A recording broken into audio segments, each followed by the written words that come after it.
Okay, so to make this really useful, what we need to be able to do is very quickly print out the volleyball list. So what we're going to use to do that is we're going to make a report. So if you go to create and you go report design, okay. Now this is what a report looks like in design view. Every page has at the top of it whatever you put in here, and then there's this detail section, and then every page has this at the bottom of it. Now the first thing that you need to do is you need to attach this, so you need to kind of join it to a set of data. Okay, so we're going to open the properties of this report by clicking here. Okay, don't be intimidated by this. There's a lot of stuff here that we're never going to use, but it's nice to be able to be aware of exactly what this is doing, because this report is a piece of paper that we're designing. But what it's going to be doing is going to be pulling the data from a certain data set. In this case, the data set is going to be that query that we just made, the volleyball query. So what we're going to put here under record source is we're going to search here for, oops, no, don't do that. Sorry about that. You click this one here, and then these are our two objects that we have in our database. Okay, the table and the query. And you can see now why we used QRY at the beginning and TBL, because now we know that that's a table and the other one's a query. So we're going to make this the record source to be our volleyball query. So this is the properties of the whole report. Okay, now if I click on each different section, you see the properties change. So to get the properties of the whole report, you have to click on this corner here, and that's going to get that report properties. Okay, so we've attached it to the volleyball query, and I'm now going to just make that details section a bit less there. Okay, now what I'm going to do is I'm going to add in a text box. Okay, now these are not just a place for text. These are a lot cleverer than that. Okay, if I click on this text box here and draw it out, you'll see what I mean.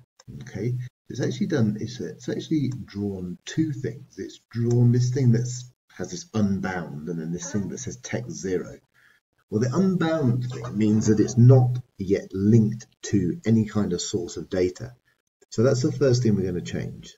So we're going to have that checked. So I'm looking at the properties of that text box. Remember, if I click here, I'm looking now at the properties of something different. Okay, so I'm looking at that properties of that text box. And here, control source, I'm going to be able to choose. And look what it's got. It's pulled out three fields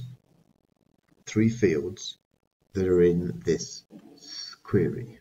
Okay, so I'm going to put in my forename. That seems logical. Okay, now let's just go change the views, because we're obviously in the design view here. Let's just have a look at what the print preview of this looks like now. Okay, so obviously this is not very good, but this is what it looks like. So this is the piece of paper, and you can see that there's actually this printout is going over 3 pages. Okay, but what we've done is we've attached this box here that's in our details section, this text box, we've attached it to a data source, and so it's going to repeat itself, but every time it finds a new piece of data. So there's 3 records in this query, which is why there's 3 repetitions of that. Okay, so I'm going to go back to my report view here. Now, all of this space here accounts for all of this space here. Yeah, so obviously we want to change that. So we're going to just change that by dragging this up, because what we want is we want to kind of look of just a list like going down like this. So let's also move some of these things around. If I point to just this top corner here, I can move them separately. Yeah, if I move it like this, it's going to, it's going to move them together. Here they move together there. Okay, so I'm going to put my forename box over here, and this text 0 box, I'm actually going to go Control and X, So I cut it out of there and then I put it in the page. Because what we want is we want this text to repeat itself at the top of every page. And I'm going to have the text name in there. And then this is the detail section. I'm going to make this so that it doesn't need to be this big. Oops. Some clicking issues here. And then we don't want to waste that space like that. And we don't want to waste this space. Okay.